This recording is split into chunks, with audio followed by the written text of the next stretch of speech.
కుంభరాశి వారికి శ్రీ పరాభవనామ సంవత్సరంలో గోచార ఫలితాలు ఎలా ఉన్నాయో తెలుసుకుందాం. కుంభరాశి వారికి ఈ సంవత్సరము ఆదాయం 2, వ్యయం 8. ఆదాయ వ్యయాలలో చాలా మార్పు తేడా ఉంది కాబట్టి కొంత జాగ్రత్తగా మీరు ఖర్చులను నియంత్రించుకుంటూ ముందుకు వెళ్ళడం మంచిది. రాజపూజ్యం 4, రాజావమానం 2గా ఉంది. ఇది కొంత మనకు సంతృప్తిని ఇచ్చేటువంటి సంఖ్యగా మనం భావించవచ్చును. ఇకపోతే కుంభరాశి వారికి ఈ సంవత్సరము ప్రధానమైనటువంటి గ్రహాల యొక్క స్థితి ఎలా ఉంది, వాటి యొక్క ప్రభావం ఎలా ఉంది, ఫలితాలు ఎలా ఉన్నాయి అనేటువంటిది మనం చూసినట్టయితే 1 జూన్ వరకు ప్రారంభం నుండి గురువు మిథున రాశిలో సంచారం, అంటే పంచమ స్థానంలో సంచారం అన్నమాట. ఇది పిల్లల విషయం లోపల చాలా కలిసి వస్తుంది. విద్యార్థులకు విద్యలో రాణించేటువంటి అవకాశాలు ఉన్నాయి. సంతానం కొరకు ఎదురు చూస్తున్నటువంటి వాళ్ళకి సంతానం కూడాను ఈ సమయం లోపల కలుగుతుంది. పిల్లల విషయంలో మీరు మంచి నిర్ణయాలు తీసుకుంటారు. చదువు కానివ్వండి, వాళ్ళ ఉద్యోగము, సెటిల్మెంటు, విదేశీ ప్రయాణాల విషయంలో మీరు చేసేటువంటి అన్ని పనులు కూడాను మీకు కలిసి వస్తాయి. విద్యార్థులకు ఓవరాల్గా ఈ సమయము అనుకూలమైనటువంటి సమయంగా మనం భావించవచ్చు. ఇక 1 జూన్ నుండి కర్కాటక రాశిలో సంచరిస్తున్నాడు. ఇది 6వ స్థానం అవుతుంది. 6వ స్థానం గోచారరీత్యా ప్రతికూలమే అయినప్పటికీ ఉచ్చ స్థానంలో సంచరిస్తున్నాడు కాబట్టి కొంత జాగ్రత్త వహించినట్టయితే మీకు పనులు నెరవేరేటువంటి అవకాశాలు బాగా కనబడుతున్నాయి. శత్రు విజయం ప్రధానంగా ఈ సమయంలో కనబడుతుంది. తదనంతరం 31 అక్టోబర్ నుండి సింహరాశిలో సంచరిస్తున్నాడు. సింహరాశిలో సంచారం మూలకంగా మళ్ళీ మీకు కలిసి వస్తుంది. వ్యాపారస్తులకు పార్ట్నర్షిప్స్తో మీకు సత్సంబంధాలు ఏర్పడతాయి. ఇక తదనంతరం మళ్ళీ కర్కాటక రాశిలోకి వక్రరీత్యా వస్తున్నాడు కాబట్టి కొంత జాగ్రత్త వహించడం మంచిది. ఓవరాల్గా మనం చూసినట్టయితే కుంభరాశి వారికి ఈ సంవత్సరం మొత్తం కూడాను శనేశ్వరుడు 2వ స్థానంలో సంచరిస్తున్నాడు.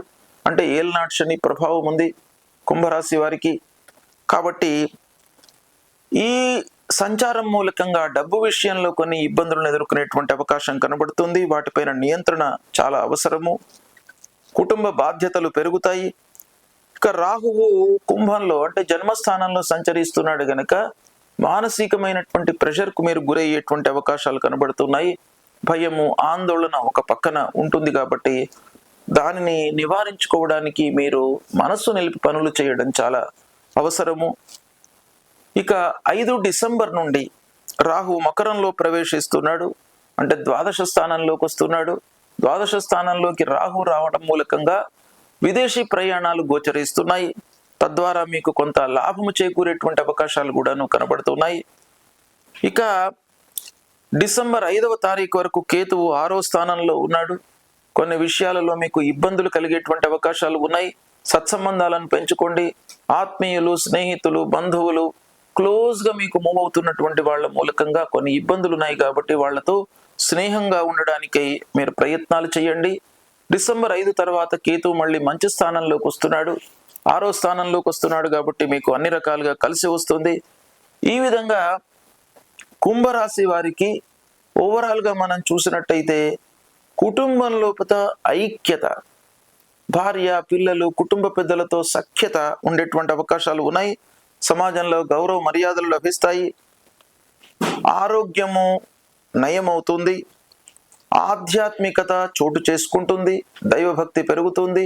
శుభకార్యాలకు హాజరవుతారు.